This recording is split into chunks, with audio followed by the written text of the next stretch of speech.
Meu nome é Bianca. No curta Pessoas Extraordinárias eu desempenho a função de assistente de figurinista. A experiência pra mim, foi minha primeira experiência, na verdade, trabalhando com audiovisual. Eu nunca tinha desempenhado nenhum tipo de função na área. A Raíssa, né, que é a figurinista, né, a diretora de figurino, ela me apresentou o projeto e me convidou para participar e entrar. Foi a minha primeira experiência na área. Eu sempre gostei muito de cinema e filme, desde quando eu era criança. Eu sempre fui muito fissurada, já tive blog sobre cinema. E eu sempre sonhei em poder participar de um projeto como esse. E aí, a minha primeira experiência foi totalmente incrível, a equipe foi maravilhosa. Foram super pacientes comigo. Realmente foi algo que me fez perceber o que eu realmente quero pra minha vida agora, que é realmente trabalhar e continuar trabalhando com audiovisual. Foi uma primeira experiência ideal para eu conseguir realmente encontrar a minha área de atuação, o que eu quero fazer, o que eu realmente gosto, e eu percebi com o curta que o que eu realmente gosto é de trabalhar com isso.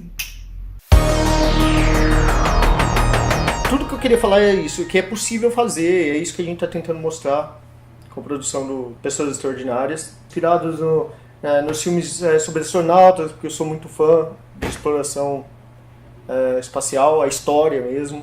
Estando no interior tem uma coisa que a gente tem muita coisa que tá a favor da gente fazer filme. É você conhecer todo mundo, você conseguir favores dessas pessoas e trocar por outros favores. Como eu estava falando daqueles filmes de baixo orçamento, que exploravam o ambiente, é você mudar o olhar sobre o que você vê no seu cotidiano. Você pega um prédio, de repente, quadrado ali, que é um hospital, e você descobre uma quina, um jeito de enquadrar aquilo ali que ele fica super moderno e fica meio fora da realidade. Pronto, você tem um cenário. A visão sobre o que você vê no cotidiano ajuda muito. Porque tá aí, tem muita coisa que você reinterpretar visualmente, e a gente vai mostrar aqui em umas imagens, que fica futurista, fica fantasioso, e você não saiu da sua cidade para fazer aquilo, nem teve que construir um cenário, que essa é uma das partes mais caras, né, do filme.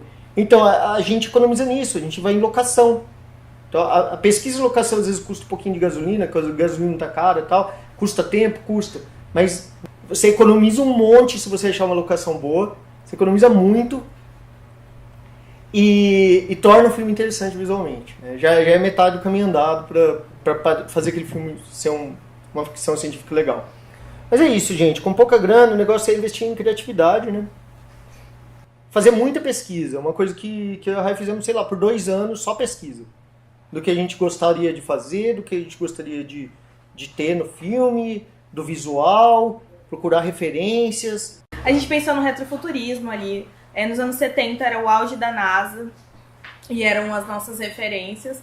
A gente ficou assim, dias se encontrando em reunião, tentando achar uma solução para fazer um capacete que ficasse igual ao do astronauta. Não tem para comprar no Brasil em lugar nenhum. E a gente conseguiu fazer numa impressão 3D, picado ainda. A gente encontrou um cara para fazer as peças pequenas.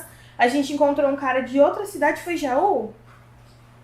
Era um cara de outra cidade que fez o capacete. E aí eu peguei tudo desmontado e falei, olha, vou descobrir como deixar isso parecendo um capacete. E o principal, para tudo isso, foi a criatividade. Mas a gente não tinha tanto recurso e eu falei, olha, eu sei trabalhar com pouco recurso. Mas... Criatividade, né, galera? Produção independente, tem que usar a cabeça e vai. Eu vou te falar, tem que fazer a plataforma, tem que os computadores, toda aquela cenografia high-tech vintage, e tem uns scanners ali do chão. Vamos fazer, nós vamos na ETEC, quando ele falou isso, puta, achei genial, lixo eletrônico, cara, vamos lá pegar lixo eletrônico. E foi até triste que nós não pudemos usar tudo, né, porque você vai lá no lixo eletrônico e você fica maluco, você vê umas coisas muito loucas. Então foi muito legal isso, porque nós fomos na ETEC, em Ferro Velho, que foi um negócio à parte, você entrar no Ferro Velho, você sai de lá, tem que até que se controlar, porque a gente ia lá, começava a ver 1000 coisas, aí até que a gente falava, não, foca. Então aí começou com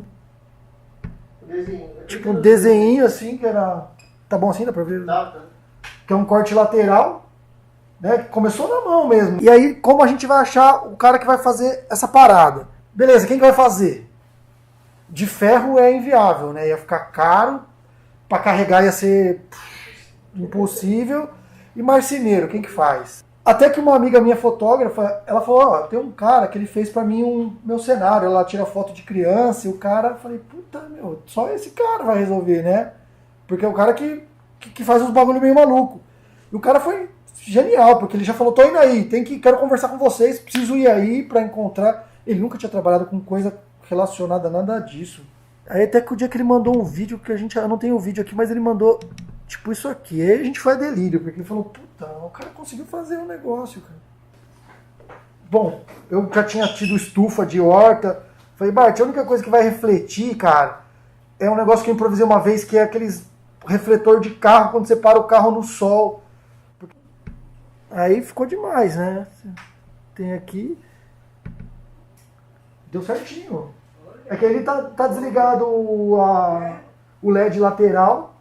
E ainda embaixo, para refletir, além do revestimento dentro, nós tivemos que fazer. A gente como se revestisse o chão, né? Só que ele era movível, vamos dizer assim. Não tá nem recortado ali os refletores de carro. Você vê, como vocês falaram, criatividade, né? A gente foi se virando na magia do cinema, né?